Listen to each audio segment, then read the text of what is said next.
Hi friends, welcome to work shop. Friends, இப்போ நம்ம பார்த்துட்டு இருக்கிறது வந்து எல்ஜியில் வந்து சிங்கிள் டோர் ஃப்ரிட்ஜு. அதாவது 180 லிட்டர் கிடையாது, இது வந்து ஒரு 215 210 அந்த ரேஞ்ச் இருக்கும். அதாவது க்ரோஸ் வால்யூம் அப்படின்னா நமக்கு வந்து ஒரு 220 230 அந்த ரேஞ்ச் வரும். நமக்கு ஸ்டோரேஜ் வால்யூம் அப்படின்னா 215 அந்த மாதிரி வரும். இது கொஞ்சம் சின்ன ஃப்ரிட்ஜ்லேயே கொஞ்சம் பெரிய சைஸ் ஃப்ரிட்ஜு. இது ப்ராப்ளம் என்ன அப்படின்னா, அதாவது வந்து ஓவராக வந்து ஐஸ் கட்டுது. இது வந்து ஜஸ்ட் ஒரு 24 ஹவர்ஸ் ஆஃப் பண்ணதுக்கப்புறம் ஜஸ்ட் வந்து ஒரு 6 ஹவருக்கு இவ்வளோ ஐஸ் வந்து கட்டியிருக்கு. அதாவது வந்து கண்டினியூவாக ரன்னிங்கில் என்ன ஆகுது அப்படின்னா ஓவராக வந்து ஐஸ் கட்டுது. அதாவது உள்ளே வந்து எதுவும் வைக்க முடியாத அளவுக்கு வந்து ஓவராக ஐஸ் கட்டுது. அதுவும் இல்லாமல் கட் ஆஃப் ஆகிறது கிடையாது. கரண்ட் பில்லு கூட அதாவது நார்மலாக வர்றதை விட நிறையா வருதுன்றது வந்து கம்ப்ளைண்ட்டு. அதுவும் இல்லாமல் கீழே வைக்கிற வெஜிடபிள்ஸ் கூட அதாவது வந்து ஓவர் கூலிங் வரதுனால வந்து கெட்டு போகுது அப்படின்றது வந்து கம்ப்ளைண்ட்டு.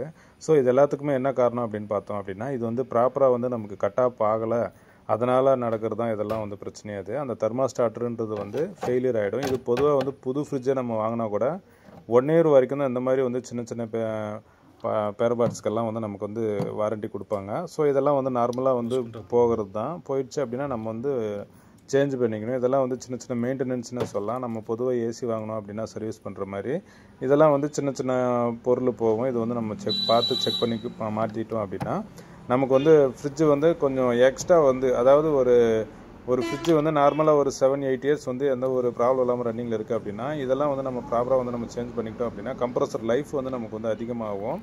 அதனால் வந்து ஒரு எக்ஸ்ட்ரா வந்து ஒரு 2-3 இயர் மேலே வந்து நமக்கு வந்து வரும். அதாவது கண்டினியூவாக வந்து ரன்னிங்கில் கூட ஒன்றாவது நமக்கு இந்த சர்வீஸ் எல்லாம் நம்ம வந்து ப்ராப்பராக பண்ணிக்கிட்டோம் அப்படின்னா தெர்மாஸ்டார்டர் மாற்றுறதுல இதில் வந்து பொதுவாக வந்து 2 சைஸ் வரும் எல்ஜி ஃப்ரிட்ஜை பொறுத்த வரைக்கும். இந்த மாடலுக்கு வந்து செகண்ட் சைஸ் கொஞ்சம் பெரிய சைஸ் வந்து நமக்கு கிடைக்கும் மார்க்கெட்டில். இது பொதுவாக வந்து நம்ம ஒரு டெக்னீஷியன் வந்து இந்த பேனலெல்லாம் நமக்கு வந்து ரிமூவ் பண்ணி ஃபிட் பண்ணணும் அப்படின்னா 800லேருந்து 1300 வரைக்கும் சார்ஜ் பண்ணுவாங்க.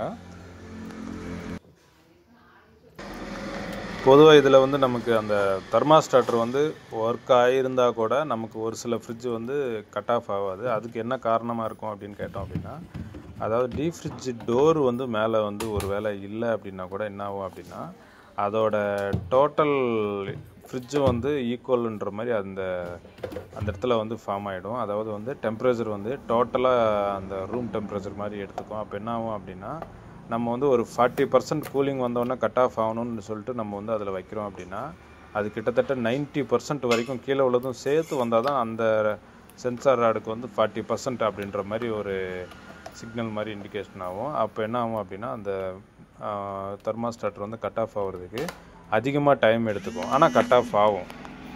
அதிகமாக டைம் எடுக்கிறதுனால நமக்கு என்ன ஆகும் அப்படின்னா ஓவராக ஐஸ் கட்டும். கேட்டால் கட் ஆஃபும் ஆகும், ஆனால் ஓவராக ஐஸ் கட்டும். அது டைமிங் அதிகமாகிறதுனால அது நம்ம சேஞ்ச் பண்ணி கூட ஒரு சில இது வந்து யூஸ் இல்லாமல் இருக்கும்.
இந்த தெர்மாஸ்டார்டர் கிட்டத்தட்ட வந்து ஒரு 15 இயர்ஸ் ஓல்டு இருக்கும். அவ்வளோ ஓல்டு இது. எத்தனை வருஷம் முன்னாடி இது ஃபெயிலியர் ஆகிடுச்சு அவங்களுக்கு இப்போ தான் வந்து அவங்களுக்கு வந்து தெரிஞ்சிருக்கு இந்த மாதிரி வந்து ஓவராக கூலிங் வருது, இது அதோட ப்ராப்ளம் தான் இது அப்படின்னு அவங்க நினச்சிட்ருப்பாங்க. ஒரு சில பேர் என்ன நினைப்பாங்கன்னா, எங்கள் ஃப்ரிட்ஜ் வந்து அவ்வளோ கூலிங் வரும், நிறைய ஐஸ் கட்டியாக வரும், அவ்வளோ அப்படி வந்தால் தான் நல்லா இருக்குன்னு கூட ஒரு சில பேர் வந்து மைண்டில் வந்து ஃபிக்ஸ் ஆகிருக்காங்க.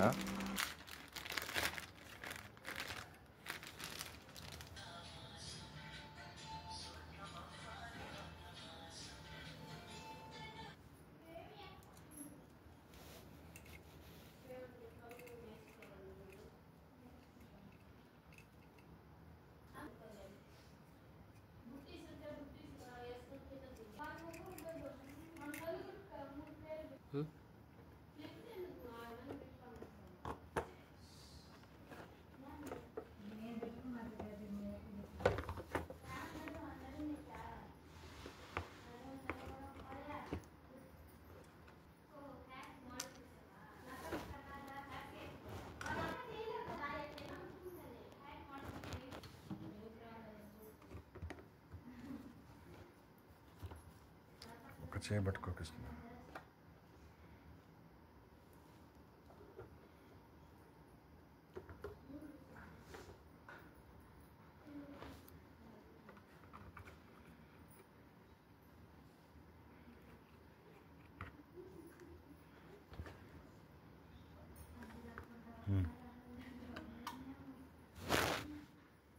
இந்த தெர்மாஸ்டாட்டரை பொறுத்த வரைக்கும் அதாவது வந்து இது 2 வகையாக வந்து இது வந்து போகும். ஒன்று வந்து ஃபுல் அண்ட் ஃபுல் வந்து சப்ளை நமக்கு அவுட்புட் இல்லாமல் ஃபுல்லாக வந்து டெட் ஆகிறது வந்து ஒன்று. அதுக்கப்புறம் வந்து இந்த மாதிரி வந்து கண்டினியூவாக வந்து ரன்னிங்கில் விட்டுருது, அதாவது டைரெக்ட் ஆக்கி விட்டுரும். அதாவது அந்த உள்ளே வந்து சென்சார் ராடு வந்து நமக்கு வந்து ஆஃப் ஆகாமல் டைரெக்டாக கண்டினியூ ரன்னிங்கில் விட்டுறது வந்து இன்னொரு ரகம். இந்த 2 டைப் வந்து இதில் நடக்கும் தெர்மாஸ்டாட்டரை பொறுத்த வரைக்கும். ஜாக் இதில் வந்து நமக்கு வந்து இன்புட் அவுட்புட் அவள் தான், மற்றபடி தவிர வேறு ஒன்றும் இருக்காது. ஸோ இது வந்து நம்ம ரிமூவ் பண்ணி ஃபிட் பண்ணுறப்ப கொஞ்சம் கேர்ஃபுல்லாக ரிமூவ் பண்ணி ஃபிட் பண்ணணும், அவள் தான் தவிர மற்றபடி ஒன்றும் பெரிய ஒர்க் இருக்காது.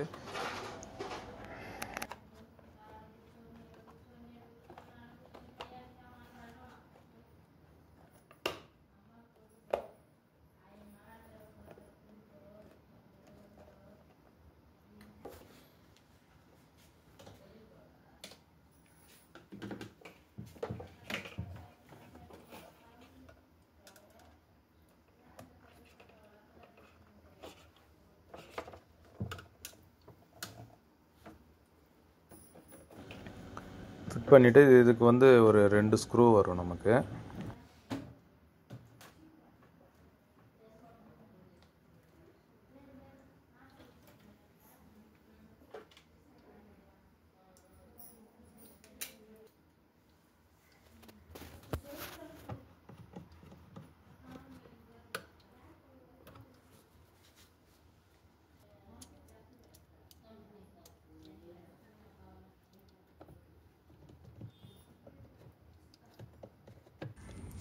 கிட்டத்தட்ட ஒர்க் வந்து கம்ப்ளீட் ஆயிடுச்சு நமக்கு. ஸோ இது வந்து நார்மலாக ஒரு மெயின்டெனன்ஸ்னால் சொல்லலாம். சிங்கிள் டோர் ஃப்ரிட்ஜை பொறுத்த வரைக்கும் தெர்மாஸ்டாட்டர் பேக் சைடு வந்து ரிலே கொஞ்சம் வீக்கானா கூட நம்ம அதெல்லாம் பார்த்துக்கணும். இந்த 2 தான் வந்து சிங்கிள் டோர் ஃப்ரிட்ஜை பொறுத்த வரைக்கும் மெயின்டெனன்ஸாக இருக்கும். மற்றபடி சும்மா கேஸ் ஏற்றுறது அதெல்லாம் வந்து மெயின்டெனன்ஸ்னு சொல்லக்கூடாது, அது வந்து தேவையில்லாத ஒர்க். அது இது மட்டும்தான் மெயின்டெனன்ஸ் சொல்லலாம். கேஸ் வந்து போகுது அப்படின்னா கண்டிப்பாக வந்து அதுக்கு என்ன மெட்டீரியலோ அது வந்து சேஞ்ச் பண்ணிவிட்டு அதுக்கப்புறம் கேஸ் சார்ஜிங் பண்ணோம் அப்படின்னா லீக் இருக்காது.